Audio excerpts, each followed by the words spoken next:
What's up, party people, and welcome back to another episode of NYC Foodways, your weekly food and culture discussion from the cultural capital of the world. My name is John, and this week's episode is dedicated to the local legend Robert Sietsema, food critic extraordinaire, whose guide to the regional Chinese cooking on offer in our fair city is just one of the many masterpieces he has penned. By way of preamble, today's message is mainly geared towards those of you who have made mistakes. Common ones, readily available, possibly even normalized, but mistakes nonetheless. Everyone else will likely miss the message, and it's my sincere hope that it never applies to you.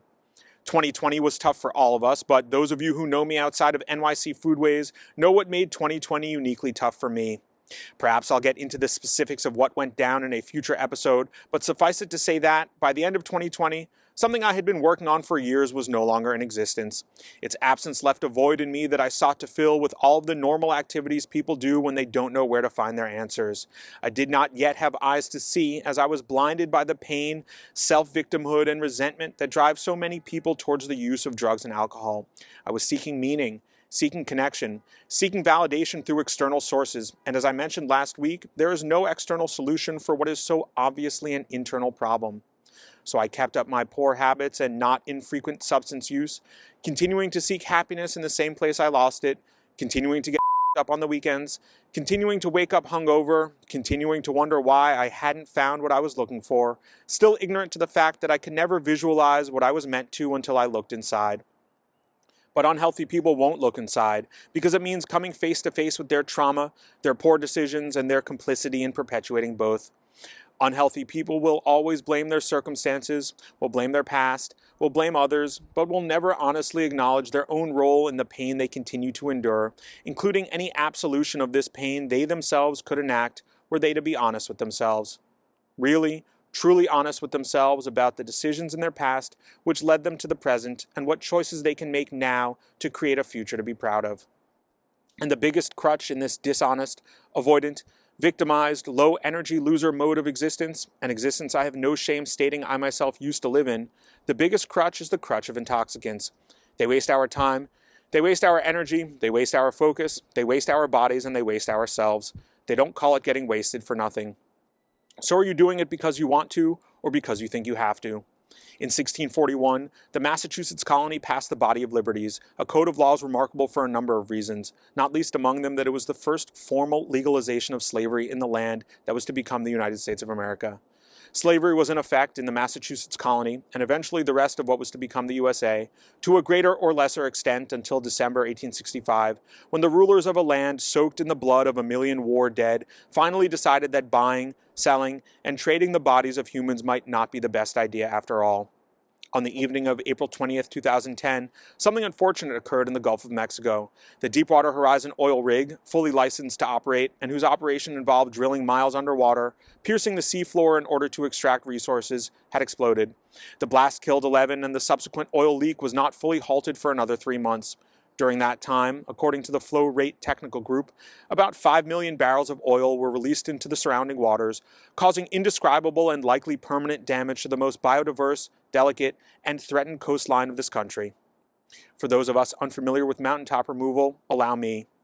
It is a legal form of extractive mining in which the land above coal seams is first deforested, then stripped of topsoil, then blasted into oblivion so as to allow the mining companies access to coal seams that would be otherwise inaccessible. All of this legal eco-rape creates a lot of what is euphemistically referred to as excess rock and soil, tailings, or overburden, which are typically dumped wherever the mining companies feel they can do so. According to a Congressional Research Service report released in the spring of 2015, disposal of excess overburden associated with mountaintop removal mining has generally been permitted under Nationwide Permit 21, which authorizes discharges from surface coal mining activities that result in no more than minimal impacts to the aquatic environment. You can probably guess what the actual impacts to the aquatic environment happen to be as a result of doing what is generally permitted by the forces that control us. So what other toxic, literally, behaviors and actions do we accept as normal, just the way things are? How often are we bombarded with images of happy, seemingly well-adjusted people imbibing alcohol? Why does every social setting have an expectation of intoxication? Do you know how stupid you look when you're drunk? Are you doing it because you want to, or because you think you have to? I took part in the grand charade of intoxication for 2 decades, made the decision to turn off the spigot permanently, and I'm here to say that using drugs and alcohol is the selfish choice of a coward. I thank my genetic makeup and environmental factors that I am not and have never been an addict in the clinical sense, but I was on the ride that most people are on for much of their lives, the ride of perpetual pleasure chasing. Drugs and alcohol are 2 parts of this ride and are considered completely normal for us to use. So we can go statistic-based with this, just look at the number of alcohol-related fatalities every year, or we can be really honest about our own lives and easily call to mind those we know personally whose lives have been harmed by intoxicants. Selfish. We seek to change our internal state through external means. Selfish. We put momentary pleasure ahead of long-term stability. Selfish. We become inebriated and weak, so how can we be fully present for those who rely on us to be strong? These lessons did not come easily to me. I used to think that people who didn't use drugs or alcohol were weird. I now know that no one is weirder than when they are drunk or using. I used to think that using drugs and alcohol meant having fun. I now know that whatever fun is experienced under the influence will result in a tenfold multiplication of regret, anxiety, shame, embarrassment, and fear. You think you need that stuff to unwind, to loosen up, to be yourself? Are you really that weak? I was.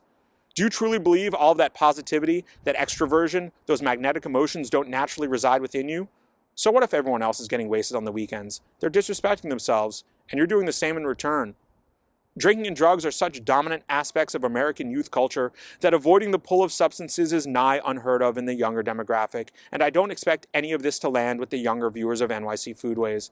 But for those of us who have fully come of age, there's no excuse. We just didn't know better back then, but we most certainly do now. I know you know someone whose life was damaged by the inherently negative nature of intoxicants, and I know that some of your most regrettable actions and painful experiences were caused by your ingestion of drugs or alcohol.